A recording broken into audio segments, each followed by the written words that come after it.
vamos falar um pouquinho sobre o título. Como se manter saudável no mundo doente.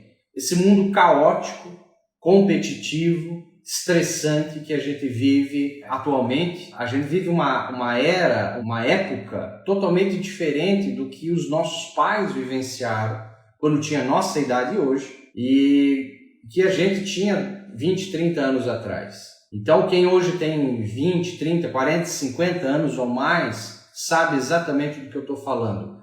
O que te deixava doente lá nos anos 70, 80, 90, as coisas mudaram, começaram a ficar mais complicadas, as doenças ficaram mais crônicas. Você pode ver hoje o que tem de pessoas tomando medicamento psiquiátrico.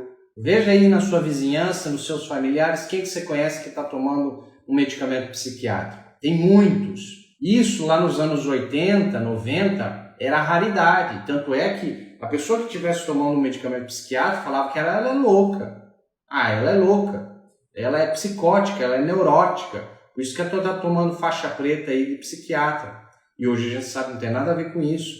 Mas que tem pessoas que estão adoecendo emocionalmente, fisicamente, mentalmente, é absurdo. Então, só para a gente ter uma ideia, a gente tem que entender um pouquinho o que é saúde e doença. Então, para começar esse papo de hoje, o que é saúde e doença? Então, vamos lá. Ser saudável é uma coisa, não ter doença é uma coisa totalmente diferente. Se você vai no médico fazer um check-up uma vez no ano, uma vez a cada 2, 3, 5 anos, e você vai lá, o médico mede a sua pressão, faz o estetoscópio, vê a sua respiração, seu batimento cardíaco, dá uma olhada meio geral, rapidona em você, pede uns exames básicos que minha mãe sempre chamou de exame de xixi e cocô, hemograma, urina, fezes, aquele kit básico que o plano geralmente cobra, que não serve para muita coisa, tá?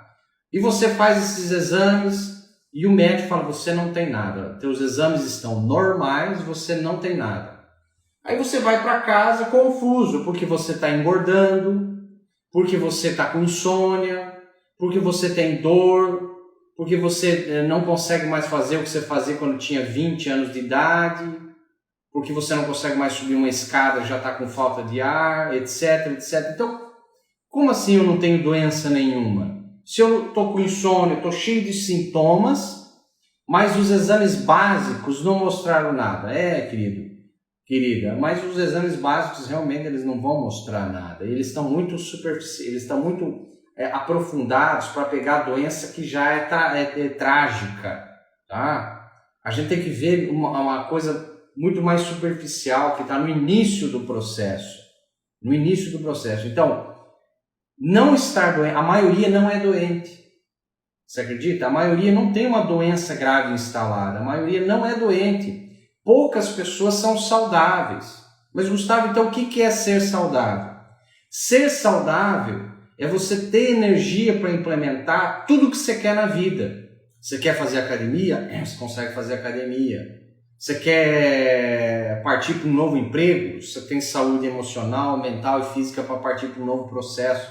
Você quer mudar para uma outra cidade? Você tem coragem de fazer e energia para implementar as coisas que você quer. A maioria não é saudável. Então, a Organização Mundial de Saúde, já em 1948, olha, eu vou ler aqui para vocês. Olha o conceito de saúde da Organização Mundial de Saúde.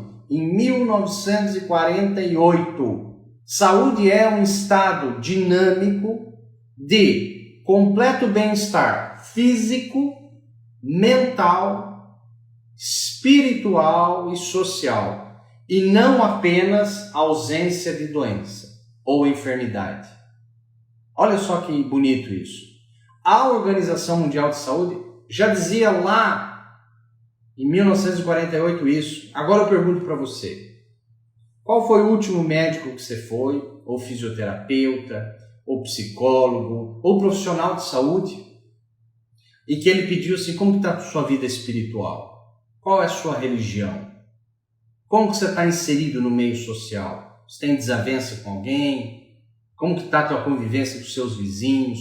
Tua vida social? Você tem vida social? Você tem hobby? O que você faz para desestressar toda semana? Isso é uma pergunta da minha avaliação que eu ensino meus alunos. Qual o seu hobby? Qual o desestresse que você tem toda semana? Você sabia, se você não tiver um desestresse, um momento seu, a pessoa chega na minha frente, Gustavo, eu tenho uma doença crônica. Muito bem, vamos avaliar. E eu chego na parte de avaliação. Eu pergunto para o paciente: quando você não está estudando, trabalhando, quando você não está cuidando dos filhos e da casa, o que você faz toda semana para desestressar, para você ter o seu momento? A pessoa fala: não, Gustavo, o meu negócio é trabalhar, eu chego em casa, cuido dos meus filhos e é isso, eu não tenho mais tempo para nada. Eu sei que a pessoa não vai, primeiro, ela não vai curar a doença que ela tem, infelizmente, tá? Ela não vai resolver. Porque a carga de estresse é tão... Não é conflito emocional, não é trauma emocional, é estresse. Ela não tem um tempo para ela. Se você não tira pelo menos 2 dias na semana num tempo para você, não interessa o que é. Se é balé, se é futebol, se é ler um livro, se é dar uma volta no parque, não interessa. É fazer é ter algo seu, um momento seu, onde não tem filho, onde não tem marido, não tem esposa, não tem trabalho, não tem nada. Você não fica conectado, é o seu momento. Esse seu momento é saudável. Quando a pessoa não tem esse momento, infelizmente a doença vai se manter, ela não cura, tá? Posso falar para você, ela não cura, essa é a minha experiência. Então, olha só que interessante. E aí eu pergunto, qual foi o médico ou profissional de saúde que na último check-up seu perguntou da sua religião, perguntou do seu hobby, perguntou da sua vida social, sua convivência com seus vizinhos, etc, etc. Eu nunca vi. Tá certo que eu não fui muito em hospital e médico. Mas eu tenho certeza que a maioria não está nessa jogada aí. Só que a Organização Mundial de Saúde já falava isso lá em 1948, que saúde não é só física, tá? É você ter equilíbrio na parte mental e emocional, na parte espiritual e na parte social, teu convívio com família. Porque aquela história, ama o próximo. Amar quem está distante é difícil, sabia? É mais fácil, sabia? Se você vê uma propaganda onde tem uma criança na Etiópia morrendo de fome, você se sensibiliza. Você até transfere dinheiro, 5, 10, 20 reais para uma conta que vai para a África para ajudar uma criança lá na Etiópia.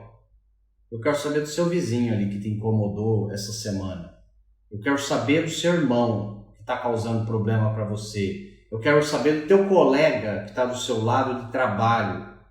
Como que é a convivência com quem está próximo? É a história da Bíblia. Amar o próximo. Porque amar quem está distante é fácil. Sabe? É muito fácil amar quem está distante. A pessoa pode ser linda, a distância é linda. Eu quero saber você convivendo com ela o tempo todo. Então é esse o desafio nosso.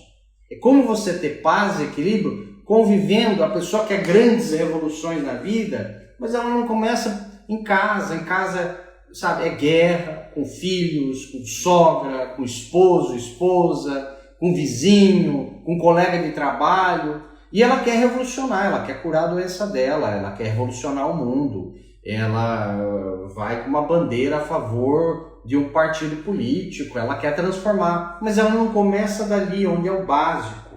Então, isso é o básico para a gente fazer, entender que esses processos físico, mental, emocional, espiritual e social, que inclui o familiar, é muito importante. Isso a Organização Mundial de Saúde já dizia lá em 1948, para a gente ter noção disso, né? E o mundo, a estatística diz que o mundo está o quê? Cada vez o mundo está mais idoso e cada vez o mundo está mais feminino. Nasce muito mais mulheres do que homens.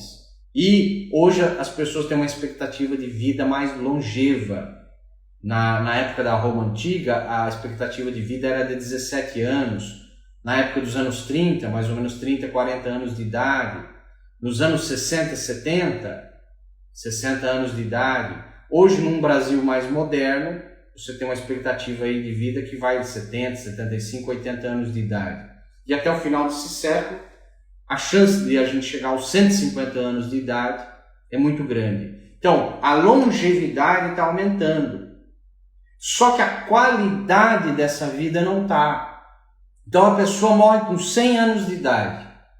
Só que dos 90 aos 100, ela desenvolve Alzheimer. Então, ela passa 10% da vida usando fralda, não conseguindo se vestir sozinha, tendo que depender de filhos, etc, etc, etc. Aí já não vale mais. A vida já perdeu a qualidade. Então, não é só acrescentar dias à sua vida, mas você também saber acrescentar vida aos seus dias, que é o nosso papo de hoje.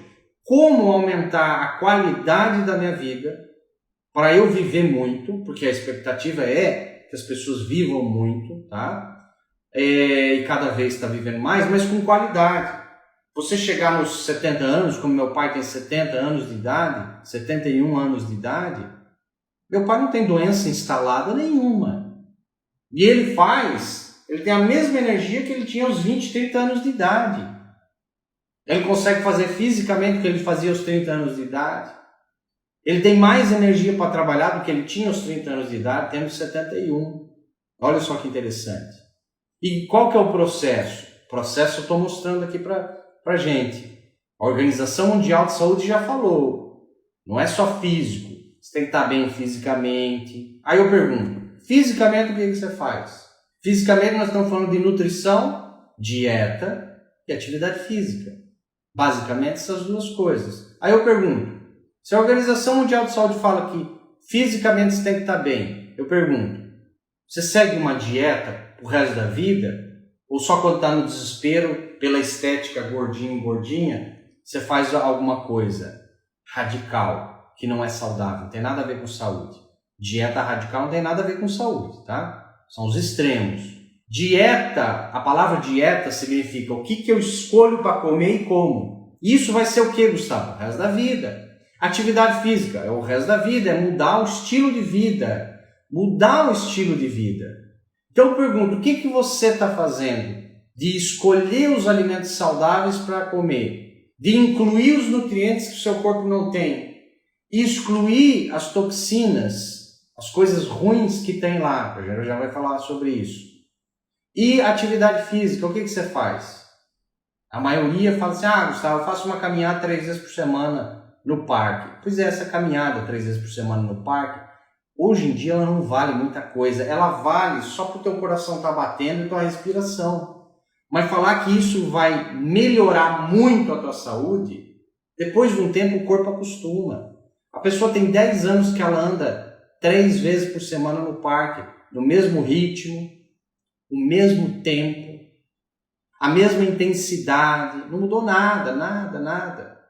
Então o corpo acostuma, depois de 1 mês, 2 meses, o corpo acostumou com aquela atividade. Você tem que variar, tá? A gente tem que variar. E intensidade muda muito, por isso você tem que procurar um profissional especializado, um profissional de educação física. Você tem que procurar um nutricionista, um nutrólogo, para saber o que você tem que comer e como que você tem que treinar. Porque isso é mudar o estilo de vida. E aí vem o mental e emocional, que isso é uma conversa longa. E aí vem o espiritual. Pergunto, que espiritualidade que você tem? Não é religião. Religião é rótulo, tá? Religião é para a sociedade ver. Eu quero saber lá internamente, a tua espiritualidade como é que tá? Quando alguém briga com você, te xinga, o que você faz? Você reclama o dia inteiro? Você tenta aprender alguma coisa? Isso é espiritualidade, tá? Tem muita gente que é religioso, que não tem nada a ver com espiritualidade, religioso só para a sociedade ver. Está lá na primeira fileira da igreja, do culto, do padre, do pastor, no centro budista. Está lá toda vez, lê os livros, lê a Bíblia, lê sei lá o que e tal. Mas se lesse a Bíblia, garantisse o céu, era fácil, né? E não é bem assim que funciona. Tem gente que não tem uma religião e tem muito mais espiritualidade do que alguém que se diz religioso e está lá 3 vezes por semana, mas quando a vizinha xinga, ela mete a boca. Quando o vizinho compra um carro caro, ela fala, provavelmente está fazendo alguma coisa ilícita, errada. Fica falando mal da vida dos outros, fica reclamando, não sendo grato. Você entendeu? Então esse processo de espiritualidade é fundamental. Isso a gente não aprende na escola, pouco se aprende dentro da família, na educação, algumas famílias um pouco mais. E quando chega na vida, hoje eu faço avaliação nos pacientes, muitos pacientes não têm espiritualidade nenhuma. Falam, Gustavo, não tenho religião. Também não estou muito preocupado com isso. Eu estou vivendo minha vida, o negócio meu é trabalhar. Olha só. Então, olha só, físico, mental, emocional, espiritual e a parte social e familiar. Então, essa é a nossa conversa, que vocês vão agora entendendo pouquinho em pouquinho o que faz o indivíduo manter saúde e não adoecer. O que mantém saúde e não adoece? Tá? O que nos deixa doentes? Essa é a grande pergunta.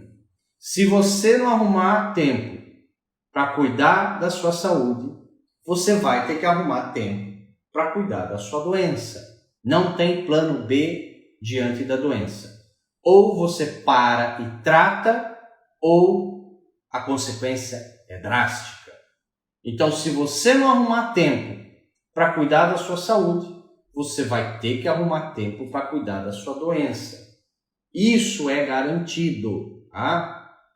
Saúde é estilo de vida, é prevenção, mais do que tudo, mais do que herança, mais do que genética. Saúde é estilo de vida, é você prevenir sempre, é você estar sempre cuidando, não neurótico, atento com esses pontos que a gente vai falar, o que adoece um indivíduo, que a Organização Mundial de Saúde já falou, mas nós vamos entrar um pouquinho mais a fundo. Então, o que deixa o indivíduo doente? 4 coisas, vamos dividir em 4 coisas. O que faz um indivíduo adoecer, criar uma doença? O emocional, certo?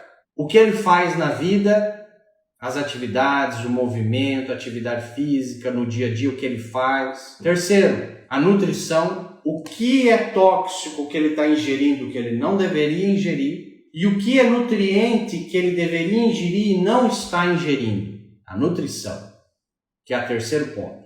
E o quarto ponto que deixa o indivíduo doente é a sua hereditariedade, sua genética, o que veio pelo DNA. Isso inclui coisas até a 4ª geração. Até os tataravós é muito forte o que a gente recebe de conflitos emocionais, de sensibilidade a toxinas, de alergias alimentares. Tudo isso vem via DNA, pode vir via DNA. O que é um câncer? Câncer não tem quem pode, quem quer. Tem quem pode. Você tem que ter um gene lá, certo?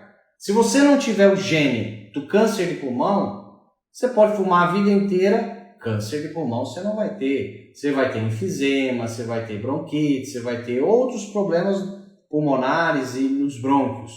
Mas, se você não tem o gene do câncer de pulmão, você não vai ter câncer de pulmão. Então, o câncer, você tem que ter o gene lá. As doenças crônicas, você também tem que ter um algo hereditário. E olha só a ótima notícia.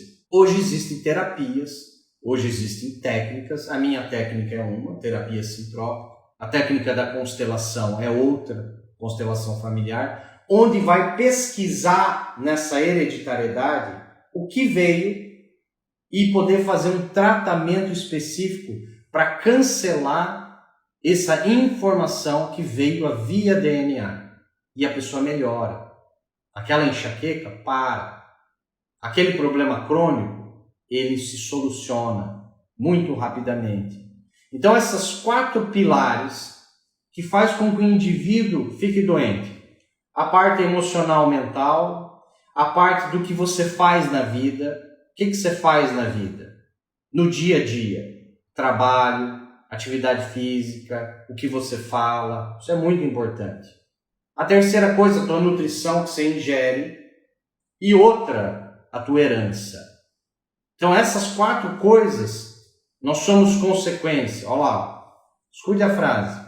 Nós somos consequência do que herdamos, somos consequência do que pensamos, somos consequência das nossas ações e somos consequência do que comemos, certo? Somos consequência do que herdamos, do que pensamos, do que fazemos, nossas ações e do que comemos, a nossa nutrição. Então, se a gente entender esses 4 pontos e conseguir equilibrar eles, a gente vai conseguir se manter o mais saudável possível. Gustavo, tem algum desses 4 pontos que é o mais importante? Todos são importantes. É que nem um banquinho, né? Que você tem um banquinho de 3 pernas. Qualquer perna que você tirar, você cai. Então esses 4 pontos aí, qualquer ponto que você deixar eles de lado, vai comprometer a saúde. Você entendeu como funciona? Então é necessário que você tenha um equilíbrio. As pessoas longevas, que passam centenárias, que passam de 100 anos de idade, que chegam com 100 anos de idade com qualidade de vida, fazendo arte marcial, correndo, brincando com os netos, tendo energia para trabalhar, continua querendo viver, ela domina o equilíbrio desses 4 pontos aí, da parte emocional, mental, da parte das ações dela no dia a dia, da parte da nutrição dela e da parte de herança. Então, lógico que não é uma aula, aqui é só um wake-up call, é um acordar. Você conhece pessoas onde toda semana tem alguma coisa, já reparou? Sabe Maria das Dores? Você conhece gente que toda hora tem alguma coisa. Uma hora é dor de cabeça, na outra semana está gripada, na outra semana ela tem uma dor lombar, na outra semana ela está reclamando de insônia. Toda hora ela tem alguma coisa, mas nem se instalou ainda uma doença, mas ela está sofrendo, ela tem sintomas, né? E você conhece gente que não, raramente tem alguma coisa. Raramente. Ou se tem, quando tem algum sintoma, 1, 2 dias resolve e demora para voltar. Então qual que é a diferença dessas pessoas? A diferença está nesses 4 pilares que eu acabei de falar aqui, que a gente vai aprofundar um pouquinho mais. Então o nosso cérebro, quando seu cérebro funciona, seu corpo funciona. Quando seu cérebro não funciona, seu corpo não funciona. Tudo é controlado através da mente. A mente é o topo da hierarquia, é o cérebro do computador. Tudo passa por aqui. Todos os órgãos são controlados pelo cérebro. Então, o que você pensa e o teu emocional é fundamental para dizer se você vai adoecer ou não vai adoecer, certo? O teu emocional. Tem gente que vivencia conflitos emocionais e não consegue mais viver depois daquilo. Fica remoendo, fica se sentindo culpado. Eu conheço gente que que faz meus cursos, que eu atendo de paciente, eu chamo síndrome do primogênito. Eu sou primogênito também. O que eu chamo de síndrome do primogênito? Primogênito é aquele que escutou, quando era criança, o pai ou a mãe, um avô, uma avó, falar o seguinte: agora você é o mais velho da casa, agora você é o homenzinho da casa, agora você é a mulher mais velha da casa. É a tua responsabilidade cuidar, proteger seu pai, sua mãe, seu avô doente, seu irmão mais novo. É tua responsabilidade cuidar da casa. É tua responsabilidade proteger o seu irmão na escola. Muita gente ouviu isso. E aí o que acontece? O cérebro da criança grava isso. E algum dia algo acontece. O irmão se acidenta, a mãe adoece, a avó fratura alguma coisa, cai, e aí vem o pai e a mãe e culpabiliza de novo. Primeiro falou que era responsável. E agora eu pergunto. Agora é tratamento, tá? Você que ouviu isso do seu pai e da sua mãe, da sua tia, do seu tio, do seu avô, seu avó, seu irmão mais velho, você acha realmente que você, criança, era responsável por cuidar da sua mãe, que era adulta? Não. Você acha que você, criança, era responsável por cuidar de um irmão mais novo? Pergunto, você é pai ou mãe do seu irmão mais novo, da sua irmã? Não. Você que está me ouvindo é pai ou mãe da sua mãe doentinha, do seu pai doente, da sua avó? Não. Então, se você não é pai e mãe deles, você nunca foi culpado nem responsável por nada de ruim que aconteceu com eles, ponto final. Essa culpa não existe. Você nunca foi responsável, nunca. E tem gente que desenvolve. Eu desenvolvi rinite por isso. Vocês acreditam? Tá? Porque minha mãe convulsionava, tinha epilepsia, asma, meu pai saía para trabalhar, falava, você é o homenzinho da casa, agora a tua responsabilidade é cuidar da sua irmã e da sua mãe. Lógico, ele fez por maldade? Não tem nada a ver com isso. Mas a criança escutou a palavra, você é responsável. E ela se sente orgulhosa e responsável. Olha, o homenzinho da casa. Só que toda vez que minha mãe estava doente, adivinha? Crise de rinite. E outras coisas. Tem gente que adoece mesmo, com doenças graves. Por culpa. Tem gente que leva a culpa até os 60... Eu atendi gente com 70 anos de idade que carregava a culpa lá dos 10. De algo que tinha acontecido com a irmã. Você entendeu? E ainda o inconsciente ainda se sentia culpado. Você entende como funciona? Então, olha só quantas... Por isso que investir em terapia é magnífico. Agora eu pergunto para você. Quando foi a última vez que você investiu? Não é gastou. Gasto é com supérfluo. É gastar uma ligação para falar bobagem. É gastar com uma coisa que é bobagem. Tal. Estou falando investimento em saúde. Saúde é investimento, não é gasto. Quando foi a última vez que você investiu em você em terapia? Você pegou um terapeuta, um psicólogo, uma psicóloga, um psicoterapeuta, um terapeuta holístico, sei lá o que, tanto faz, não importa. Todas as ferramentas são boas. Quando que você foi a última vez? Nunca? Há 10 anos atrás? É o que eu mais invisto em mim. E o que eu mais falo com meus pacientes, investir neles. E a minha família e meus amigos. Todos que estão saudáveis. Meu pai é um. Você acha que por que meu pai, com 71 anos de idade, é saudável? Porque ele faz tratamento para cá. Ó. É prevenção. É tirar aquelas bobageiras lá da infância, aqueles conflitos. É se entender. Não é entender o outro e mudar o outro. Isso é bobagem, isso é ego. É você se entender. É você entender o que você vivenciou. Não é não ter raiva, não ter medo. Isso é outra bobagem. Nós somos animais, você precisa ter as emoções. Eu vou falar uma frase que é minha, tá? Que me veio essa semana. A inflamação aguda está para a emoção aguda, assim como a inflamação crônica está para a emoção crônica. O que significa isso, Gustavo? Inflamação aguda, ela é benéfica. Inflamação crônica é maléfica, vai adoecer. Quando você dá uma topada no dedão na mesa, vai criar um processo inflamatório. Ele é benéfico. Ele vai ficar mais quente o dedo, vai trazer mais sangue para a região, vai nutrir mais. É benéfico. Mas ela não pode passar de 3, 5 dias. Aí ficou crônico. Passou de 3 meses, ficou crônico. Aí é maléfico, vai gerar uma série de toxinas. Então, o emocional agudo, ele é benéfico. Você tem uma crise de raiva, não tem problema nenhum.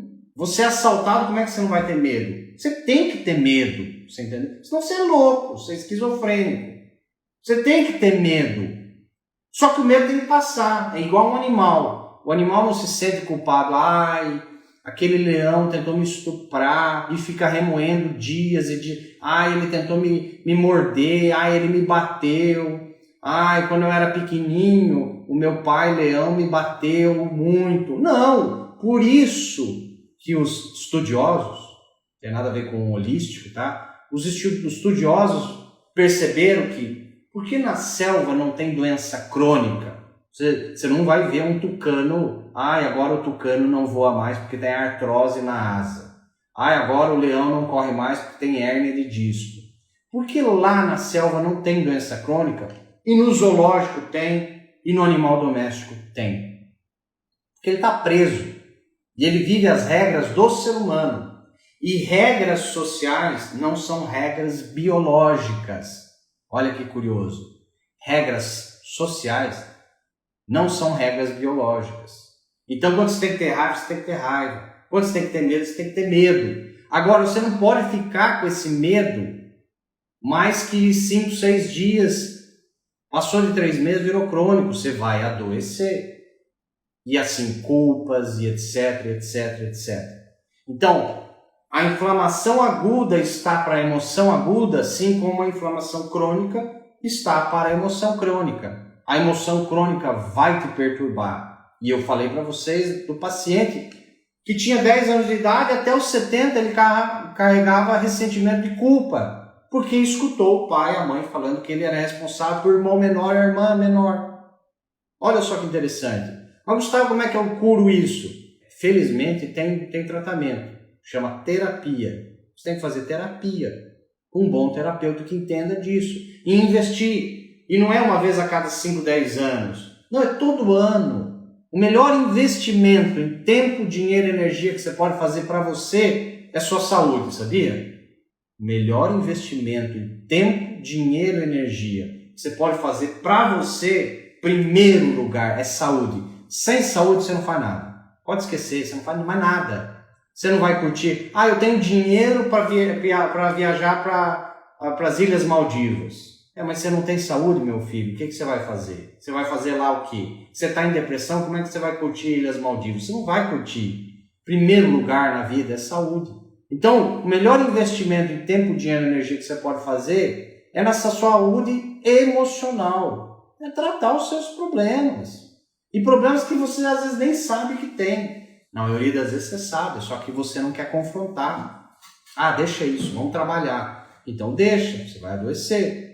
Então, olha como saúde é o primeiro pilar. Na minha visão, é o primeiro pilar. Em segundo, tá? Suas ações, o que você faz no dia a dia. Suas ações, tá? Atitude no trabalho. Você trabalha com o que você gosta? Você faz medicina por quê? Ah, porque meu pai gosta. Manda seu pai fazer medicina. Ninguém tem direito de escolher profissão para ninguém. Todos nós nascemos iguais, sabia? Nós nascemos nus e com 24 horas por dia. O que você faz dessas 24 horas por dia vai fazer total diferença. Não importa a classe social que você veio, não importa o seu sobrenome, não importa a cor da sua pele, não importa. Porque se eu pegar, tem exemplos de bem-sucedido e mal-sucedido em tudo. Em homens brancos, homens negros, mulheres brancas, mulheres negras, pessoas Nisei, pessoas de origem alemã, etc, etc, etc, etc. Então, o que você faz das 24 horas por dia? Você não tem 24 horas por dia. Nós não temos. Porque você dorme uma média de 8. Se você dorme uma média de 8 horas por dia, você está dormindo, você não está vivendo. Você não está produzindo. Você não está sendo útil para o universo. Você está dormindo. Então, se você tirar 8, sobram 16. Dessas 16, mais ou menos 8 você passa trabalhando. Então, se você tem 16 horas por dia vivendo, e você trabalha 8, 50% do seu tempo vivo, você passa trabalhando, concorda? Hoje até mais, né? 12, 14 horas por dia. Então, no mínimo 50% da sua vida, se você não tiver tesão e gostar do que você faz, meus pêsames, você está jogando 50% da vida no lixo. E muita gente, tem pesquisa que saiu há 2, 3 anos atrás, diz que mais de 50% dos brasileiros odeia o trabalho que faz. Odeia. E aí a gente consegue entender por que a maioria das pessoas está doente hoje. Hoje a média do brasileiro é chegar aos 60 anos de idade tomando 6 medicamentos diferentes. É um para o coração, um para a pressão, um para o rim, um para diabetes, 2 psiquiátricos. Você vê isso o tempo todo. Você perguntar, Gustavo, você toma algum medicamento? Não, não tomo. Eu tenho 41 anos de idade, não tomo nada de medicamento há mais de 18 anos. Antibiótico, nada. Às vezes um analgésico, tudo bem, tá? Mas assim, drogas o tempo todo? Não. Medicamento? Não. E você conhece pessoas com 30 anos de idade que já estão tomando 3, 4 medicamentos. Você vê jovem com 25 anos de idade tomando 3 medicamentos psiquiátricos. Eu vejo isso todo dia no meu consultório. Então, como é que vai ter saúde? Você tem que entender a tua missão de vida, a tua profissão, lembra? Teu emocional que você faz da vida, as suas ações. Inclui o seu trabalho, que é a sua missão de vida. Tem gente que veio na vida como tubo humano. Come, bebe e vai no banheiro. Come, bebe e vai no banheiro. São tubos humanos. Você veio com uma coisa muito mais linda que essa, que é a sua missão de vida, a finalidade de vida. Gustavo, como que eu descubro minha finalidade de vida? Você vai fazer uma pergunta para você à noite, durante 21 dias seguidos. Qual a minha missão de vida? Antes de dormir. Imediatamente antes de dormir, você faz uma pergunta. Qual é minha missão de vida? E dorme. Toda noite, durante 21 dias seguidos. Eu te garanto que no café da manhã, dirigindo para o trabalho, vai começar a vir fragmentos. Você vai começar a atrair. É um e-mail falando de um curso, é um amigo te convidando para fazer um curso, uma pós-graduação. Você vai começar a descobrir a sua finalidade de vida, porque você está atraindo ela, porque você focou nela. Então, se você está trabalhando com o que você não gosta, muda. Ninguém é planta para ficar plantado. Você não tem raízes para ficar plantado em nenhuma árvore. Você não é uma árvore. Você pode mudar, não tem problema nenhum. Basta você aceitar o que você tem. E quando você não aceita o que você tem e agradece o que você tem, você não consegue obter o que você quer. Agradeça o que você tem, a fim de obter aquilo que você quer. Isso é muito importante. As pessoas estão reclamando do trabalho, as pessoas estão reclamando dos colegas de trabalho, as pessoas estão reclamando do vizinho, da casa que mora, do carro que tem, do celular que tem, o tempo todo reclamando. E a reclamação é o antônimo da gratidão.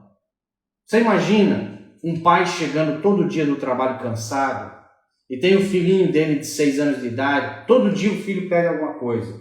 Pai, você trouxe o brinquedo? Pai, você trouxe o bombom? Pai, você trouxe não sei o quê? E o pai traz, mas nem um dia esse filho agradece. Nem um dia. Chega uma hora o menino fica tão mimado que ele começa a reclamar do que ele está ganhando. Ah, mas você trouxe esse bombom, não trouxe o outro. Ah, mas você trouxe esse brinquedo, não trouxe... Começa a reclamar de tudo que ele está ganhando. Olha a metáfora. Tem muita gente nessa, né? Você tem uma divindade, você tem um universo que está te dando um monte de coisa e você continua reclamando. Você não agradece o que você tem. Só que esse pai, vai chegar uma hora, ele enche o saco, ele não dá mais. O universo é do mesmo jeito, você tem que merecer. É ação, reação. Se você não agradece o que você tem, você não obtém aquilo que você quer. É uma energia de retroalimentação. Você entendeu? Como se fosse um ar-condicionado de uma sala. Ele vai pegar aquele ar, com aquela temperatura da sala, vai medir e vai entender, vou dar ou não vou dar mais ar frio ou não. E ele retroalimenta. O universo é da mesma maneira. Se você não agradece o que você tem, e não é só as coisas boas, aí que é o detalhe. Você tem que agradecer, nós, eu também, o tempo todo. Nós temos que agradecer as coisas não tão boas. Nem chame de negativo. É as coisas não tão boas. Aí que está o verdadeiro agradecer. Quando você agradece o que de não tão bom aconteceu e se aprendeu algo, diz que todo mundo serve para alguma coisa, nem que seja para mau exemplo. Então pegue seu chefe, pegue seu marido, não interessa. Todo mundo serve para alguma coisa, nem que seja para mau exemplo. Você aprendeu algo. Agradece isso que aconteceu. Aquele dia você ficou puto, ficou com raiva, não importa. No outro dia você agradece, tá? Faz assim. Tem a emoção, mas no outro dia você agradece. Puxa, realmente aquilo aconteceu, mas se aquilo não tivesse acontecido, eu não estaria aqui hoje. Certo? Então, esse agradecer é fundamental. Ele muda tudo, parece balela. Parece papo de padre e pastor, não tem nada a ver, nada a ver. Se você começar a colocar na prática, eu desafio você. Comece a colocar na prática 2 coisas. Policia teus pensamentos e a sua fala, para não reclamar, não julgar, não apontar, não se sentir vitimizado, não se sentir injustiçado e culpado. Você policia isso, para não fazer. Se você fizer, tem um xarope, chama agradecer. Você agradece. Mas Gustavo, e se eu não acreditar no que eu estou agradecendo? Não importa. Agradece. Agradece na marra. É tipo um corretivo, tá? Vai ficar meio esquisito, mas você deu uma maquiada no esquema ali. E vai começar a funcionar. Você se tornar consciente do que você reclama é fundamental. Fundamental para você curar uma dor crônica que você tem. Você tem dor crônica? Tua dor não resolve? Começa a ver o que você está reclamando. Eu começaria por aí. Você tem uma dor que tem mais de 3 meses? Você tem uma dor, uma doença que tem mais de 3 meses? Começa a perceber o que você está reclamando. Pequenas coisas, tá? Pequenas coisas. Você julga o outro, você reclama do outro, você reclama da profissão, você reclama de onde você trabalha, você reclama do elevador que você reclama do piso que não sei o que. Você está reclamando o tempo todo. Não é você, é eu, todo mundo. Então começa a policiar isso, diminui. Tá? É difícil? Quase impossível. Mas você tem como diminuir. E daí você foca em agradecer todo dia, toda noite, todo dia quando você acorda. E você vai ver as coisas acontecendo diferentes. E a tua saúde vai acompanhar esse processo. Então nós falamos do emocional, nós falamos da ação, tua missão de vida, nós falamos do teu trabalho, do que você faz no dia a dia, a tua finalidade de vida. E aí vem a nutrição. Gustavo, é mais importante eu tirar a toxina que eu tenho no corpo ou eu introduzir o nutriente que está faltando? Eu diria que a toxina, sabe por quê? Pensa num rio poluído e você está com um peixe que está doente. Se eu tirar o peixe doente, tratar o peixe, melhorar ele, jogar no rio poluído, você concorda comigo que a questão de dias ele vai estar doente de novo? Assim é a nossa vida. Você tem um quarto sujo, você não entra lá, tem 1 ano, você vai entulhando de coisa lá. Você fala, hoje eu vou arrumar esse quartinho, essa despensa aí, hoje eu vou arrumar. Um sábado de tarde, de manhã, você pega a coragem, você fala, esse quarto hoje é meu. Como que você começa a arrumar um quarto que está lá jogado, crônico, com problema? Você começa já enfiando móveis limpos nele, lá dentro? Não. Você tira tudo para fora, você limpa tudo que está lá dentro. E aí você coloca as coisas limpas e organizadas lá dentro, não é assim? Então, na saúde é a mesma coisa.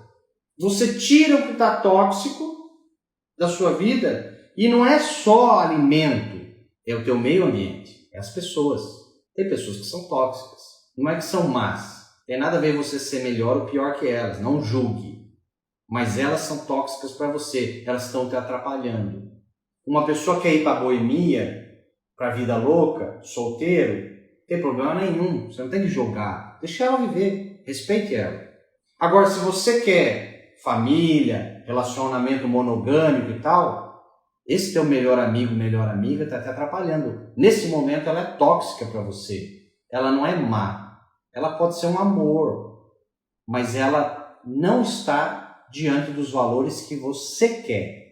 E ela é tóxica para você. E ela vai te atrapalhar. E ela pode te influenciar. Porque a gente é produto do meio. Nós somos produtos do meio. E às vezes é uma mãe que você ama, mas que vive reclamando, pessimista, é um patrão, é um marido, é uma esposa que vive doente, que vive reclamando, que vive com problema, que vive brigado com a família, etc, etc. Deus me livre, esse rio está poluído, você tem que fazer alguma coisa. Mas Gustavo, como é que eu vou me livrar da minha mãe? Mas ninguém está pedindo para você se livrar da sua mãe, querido. Ninguém está pedindo para você se livrar do seu marido, da sua amiga, melhor amiga. Não é isso. É você se afastar, não é abandonar. Porque a vida é sua. Se você não gerencia a sua vida, alguém irá fazê-lo e talvez de uma forma que você não goste. Então, se você quer navegar do jeito que você decide, se você quer ser o capitão do seu barco, você tem que aprender autogerenciamento. E só que esse autogerenciamento é mental, ele é emocional, ele é físico, ele é espiritual. Requer posicionamento. Posicionamento é as minhas escolhas na minha vida, o meu território, o meu lugar e as minhas coisas, quem decide sou eu, mais ninguém. Se você tem mais de 18 anos, já está trabalhando, tem o seu lugar, não tem ninguém que tem que ser submisso a ninguém. Ninguém. Você é livre, você tem que ser livre, independente, adulto e livre. Então é você que decide. Ah, mas meu marido não deixa. Então você tem que rever o conceito de relacionamento amoroso, tá? Ah, mas minha mãe não permite. Então você tem que rever o que é relação mãe-filho aí. Você tem que fazer terapia, porque tem alguma coisa que não está encaixando aí. Tem algo não legal aí, tá? Então, relacionamento de casal é relacionamento flexível de adulto, onde estão compartilhando, dando e recebendo. Ninguém manda em ninguém. Se minha esposa decidir, hoje eu vou fazer isso da minha vida de trabalho, eu tenho que respeitar. Eu posso não concordar, Mas eu não tenho que apontar o dedo e falar, não, você tem que fazer isso, você tem que fazer aquilo. Deus me livre. Ela é adulta. Você entendeu? Ela não é minha filha. Ela não é minha filha de 5 anos de idade. Peraí, que ego é esse? Inflado que você tem que comandar o seu relacionamento amoroso. Primeiro, comandar ninguém comanda. Você está compartilhando.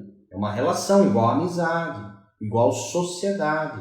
São 2 adultos do mesmo tamanho, livres e independentes, que estão, não é nem trocando, é compartilhando. Porque eu aqui com você, eu estou compartilhando informação, não estou trocando. Se você não tinha a informação que eu estou passando agora para você, agora você passa a ter, mas eu continuo com a minha. Então eu estou compartilhando informação.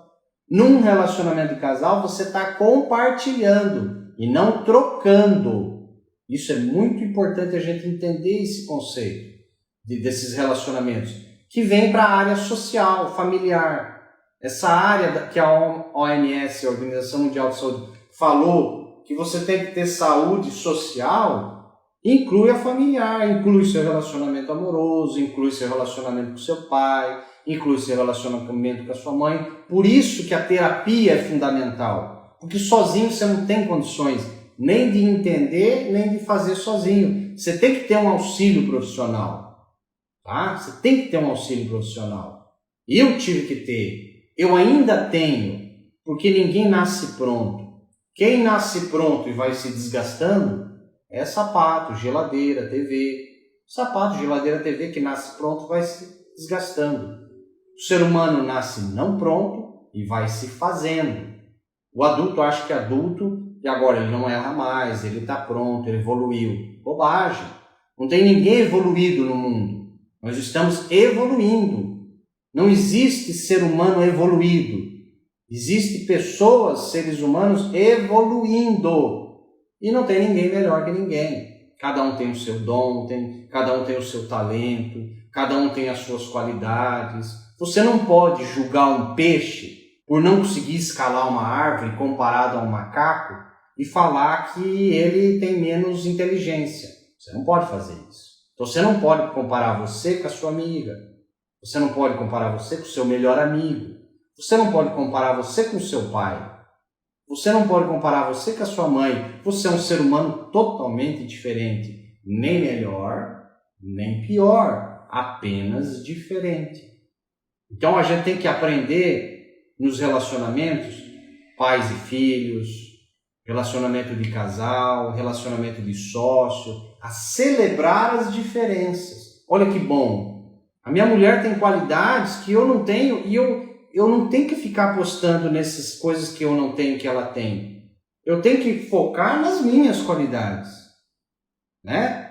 E não querer ser bom em tudo. Isso não existe. Perfeição é uma coisa até... Você já viu a pessoa que é toda perfeitinha? Ela tem a estrutura perfeitinha, a estética perfeitinha, 1 mais 1 é igual a 2, não faz nada fora do negócio. É até chato, entendeu? É chato. A gente tem que aprender a celebrar as diferenças. Celebrar as diferenças. Então isso é importante. Então a gente passou pela parte emocional, a gente passou pela parte de missão de vida, ação na vida. A gente falou, está falando sobre nutrição. É mais importante você tirar a toxina do que incluir um suplemento, tá? É mais importante, eu não falei que é mais fácil. Na verdade é ao contrário, é mais difícil, tá? É mais importante você tirar o que é tóxico da sua vida, destruir algo. Tem um discípulo de Sigmund Freud, falava o seguinte: não existe construção sem destruição. Sabia? Não existe. Você quer fazer uma casa, você tem que furar o solo, você tem que estragar o terreno, você tem que quebrar a pedreira para virar brita, você tem que cortar a árvore para virar madeira. Não existe construção sem destruição. Isso não existe. Então, você quer construir uma saúde melhor? Gustavo, eu quero fazer um estilo de vida mais saudável. Eu quero ter saúde. Muito bem, você vai ter que destruir coisas que já existem. Às vezes é um relacionamento que não está dando certo. Às vezes é uma amizade que não está dando certo. É você parar de comer algo que está te fazendo mal. Muito mais importante, por exemplo, você parar de tomar leite e derivados do leite do que você tomar um ômega 3. Muito mais importante. Porque você retirar a toxina é muito mais importante que colocar o nutriente. E a pessoa até vai lá, compra o ômega 3, é caro, ela toma certinho, mas tirar o leite e o derivado ela não consegue, já percebeu? Gustavo, por que acontece isso? Vou te contar por que acontece. Porque toda vez que você tem que destruir algo que já existe, toda vez que você tem que, para o cérebro, perder algo que já existe, perder e falta é uma coisa muito ruim emocionalmente para o inconsciente. Perder, largar, faltar algo que já existe é muito perigoso para o cérebro. Então, por isso que destruir algo que existe é mais difícil de incluir uma coisa nova. Você até consegue tomar um ômega 3, mas é difícil parar o glúten, é difícil parar o leite. Não é porque é viciante, é porque você não consegue parar, destruir algo que já existe. E é só falar, e aí, você está preparado para destruir e abandonar os amigos que estão te levando para o buraco? Aqueles teus melhores amigos, que são vagabundos, que não querem nada com nada, que não cuidam da saúde, eles estão te influenciando negativamente. Eu sinto dizer, eu já tive isso. Hoje eu tenho pouquíssimos amigos. Eu e minha esposa conhecemos muita gente, mas que convive é muito pouco, tá? Porque eu decidi controlar minha vida e gerenciar ela, e ter saúde mental, física, espiritual, etc, etc, etc.